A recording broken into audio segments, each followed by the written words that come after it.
हमारे देश के प्रधानमंत्री इतना बड़ा ढोंग करते हैं कि कहते हैं हम सफाई कर्मचारियों के पैर धो करके छू रहे हैं, पी रहे हैं। अरे आप मत धोइए हमारे पैर, मत धोइए आप हमारे पैर। हमारा जो हक है वो हक हमें दे दीजिए। अगर आप हमें इनाम देना चाहते हैं, अगर आप हमें सम्मानित करना चाहते थे तो देश के सारे सफाई कर्मचारियों को स्थायी करने की घोषणा कर देते।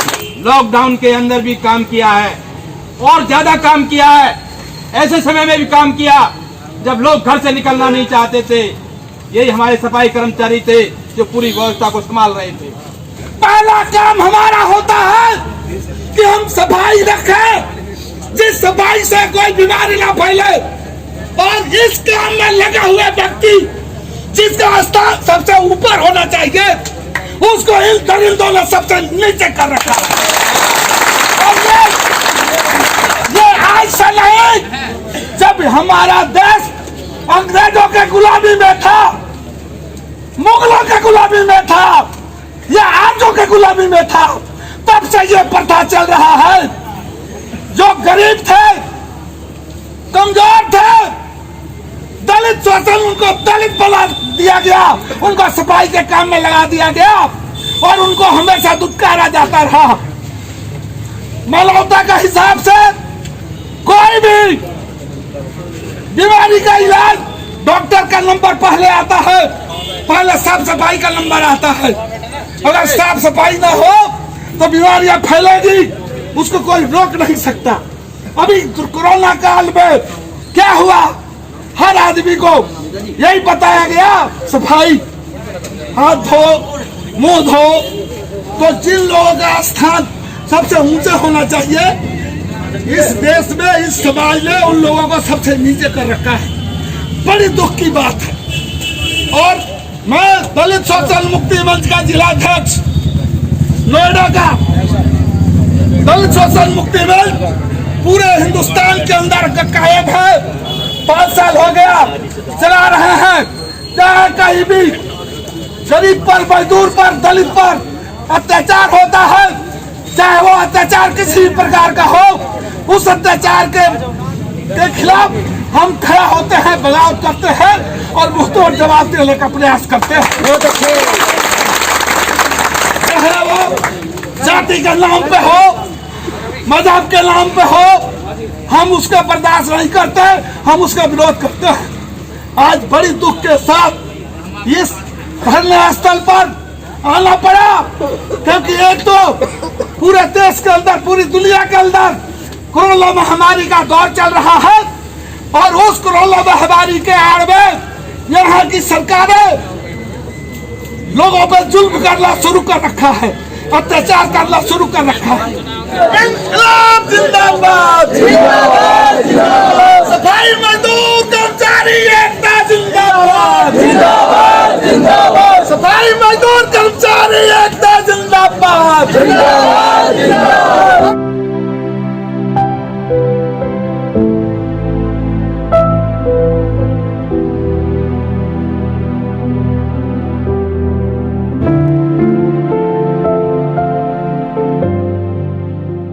आज का जो समय है कि पूरे देश के अंदर कोरोना महामारी से लोग पीड़ित हैं और इस कोरोना महामारी में सबसे ज्यादा प्रभावित मजदूर हुआ है।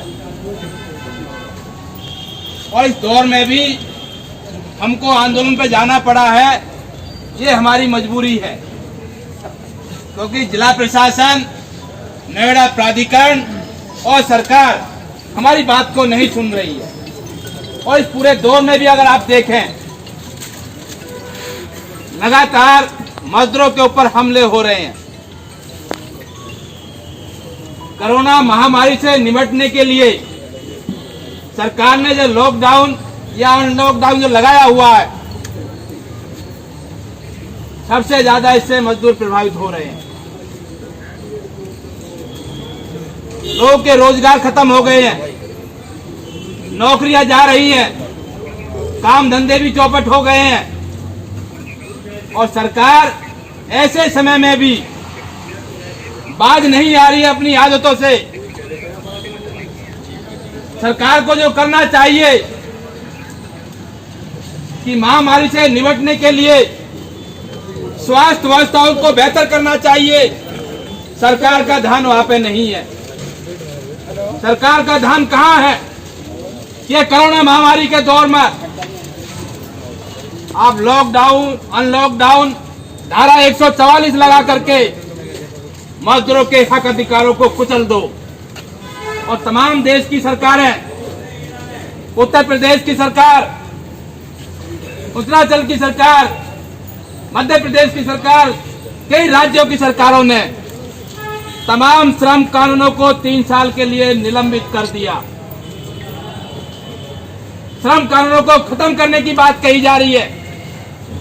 श्रम कानूनों का पालन नहीं किया जा रहा है। मजदूरों को अगर नौकरी से निकाला जा रहा है तो कोई कार्रवाई नहीं हो रही है। मजदूर को अगर वेतन नहीं मिल रहा है तो कोई कार्रवाई नहीं हो रही है।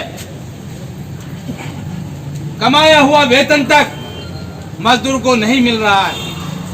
लॉकडाउन के अंदर जिन लोगों ने काम किया, और आप तमाम साथी जो यहाँ बैठे हैं, मैं समझता हूं कि आप तमाम साथियों ने लॉकडाउन के अंदर भी काम किया है और ज्यादा काम किया है, लेकिन पैसे देने का सवाल हो तो मैं समझता हूं शायद लॉकडाउन का ही पैसा अभी तक नहीं मिला होगा। मिला है क्या? काम कराने के बाद भी पैसा नहीं मिल रहा है। सुप्रीम कोर्ट ने भी कहा कि 50% वेतन का भुगतान करवाइए। सरकारों को आदेश दिया है, तमाम विभागों को आदेश गए हैं, इसके बाद भी नहीं हो रहा है। और बाकी जो 50% बच जाता है उसके लिए सुप्रीम कोर्ट में भी कार्रवाई चल रही है, उस पर सुप्रीम कोर्ट का भी निर्णय आना है। लेकिन सुप्रीम कोर्ट के उस आदेश की भी धज्जियां उड़ाई जा रही है। और जिन्होंने काम किया है उन्हें तो पूरा वेतन के साथ साथ अलग से भी इंसेंटिव के रूप में वेतन मिलना चाहिए, लेकिन जो कमाया हमें वही नहीं मिल रहा है। तो ऐसे समय में जब मजदूर चौतरफा हमला हो रहा है, सरकार तमाम कानूनों को जो रद्द कर रही है अपने आकाओं को खुश करने के लिए, बड़े पूंजीपतियों को, बड़े औद्योगिक घरानों को खुश करने के लिए, और सरकार इसको एक अवसर के रूप में देखती है कि ये समय है, धारा 144 लगाइए, आप आंदोलन नहीं करने दोगे, आवाज उठाएगा उसके ऊपर मुकदमा बनाओगे, केस बनाओगे, जेल भेजोगे, और ऐसे समय में अपना काम कर जाइए। जो काम आप साधारण परिस्थिति में नहीं कर पा रहे थे, उन कामों को कोरोना काल में सरकार कर रही है। तो सरकार को बिल्कुल शर्म नहीं है। सफाई का काम स्थायी प्रवृत्ति का काम है, और जहां स्थायी प्रवृत्ति का काम है वहां ठेकेदारी वर्जित है। तो ठेकेदारी क्यों चल रही है? चाहे नोएडा प्राधिकरण हो, चाहे नगर निगम हो, नगर पालिका हो, इन तमाम जगह ठेकेदारी आखिर क्यों चल रही है? सफाई का काम कोई एक दिन का काम तो नहीं है। देश का संविधान कहता है, हमें भीमराव अंबेडकर ने देश के संविधान में ये हक हमें दिया है। स्थायी प्रवृत्ति का काम है तो स्थायी मजदूर वहां रखे जाएंगे। देश के सर्वोच्च न्यायालय सुप्रीम कोर्ट का भी आदेश है, और अभी पीछे भी एक आदेश हुआ माननीय सुप्रीम कोर्ट का कि समान काम का समान वेतन मिलना चाहिए। अरे आप तो सुप्रीम कोर्ट के आदेशों को भी नहीं मान रहे हो। क्या समान काम का समान वेतन का जो कानून है, जिसको सुप्रीम कोर्ट ने मोहर लगाई है, जिसके ऊपर क्या नोएडा प्राधिकरण के अंदर सबको समान रूप से वेतन मिल रहा है? स्थायी कर्मचारी और अस्थायी कर्मचारी और ठेकेदार के कर्मचारी के अंदर इतने वेतन का डिफरेंस क्यों है? तो आप देश के संविधान, माननीय सुप्रीम कोर्ट के कानूनों की धज्जियां उड़ा रहे हैं। हम मांग क्या रहे हैं? हम कोई मांग नहीं रहे। ये जो आपकी तमाम जो मांग है इसमें दी है, ये कोई मांग नहीं है, ये हमारा हक है, संवैधानिक हक है, संविधान में मिला है। माननीय सुप्रीम कोर्ट ने भी इस संबंध में आदेश दिए हैं। हम उन आदेशों को, इन कानूनों को लागू कराने के लिए लड़ रहे हैं। नियत में खौफ सरकार की में है, और इस प्राधिकरण के अंदर जो बैठे हुए भ्रष्ट अधिकारी है उनकी नीयत में खोट है, जो देश के संविधान को नहीं मानते। हम लड़ते हैं तो हमें धमकाने की बात करते हैं। लॉकडाउन के अंदर हम क्या कह रहे थे कि मजदूर प्रभावित हुआ, किसी मजदूर की नौकरी नहीं जानी चाहिए, ये आप व्यवस्था करिए। मजदूर को खाने की आप व्यवस्था करिए। भाषणों से काम नहीं चलेगा। और इसी मांग को लेकर के हम लड़े भी थे। लॉकडाउन के अंदर CITU ने पूरे देश के अंदर अभियान चलाया। जब लोग लड़ना नहीं चाहते थे, उस लॉकडाउन के अंदर 3 बार मुझे जो मुकदमा बना जेल जाना पड़ा।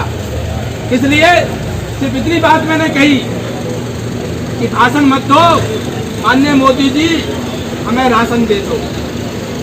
ये कहना अपराध था, ये भी कहना अपराध था। उस पर भी मुकदमे बने। हमने कहा बना लीजिए मुकदमे, हम मुकदमों से नहीं डरते। प्राधिकरण के अंदर एक लंबे समय से जो ठेकेदारी प्रथा के नाम पर जो खेल हो रहा है, अधिकारी जो लूट मचा रहे थे, उसके खिलाफ एक लगातार लंबा आंदोलन हुआ है। चाहे वो हमारे सफाई कर्मचारी साथी हो, चाहे दूसरे माली हो या दूसरे विभागों में काम करने वाले कर्मचारी हो, लगातार समय समय पे ये मांग उठती रही है, आंदोलन होते रहे हैं। लेकिन आज भी हमारा शोषण बदस्तूर जारी है।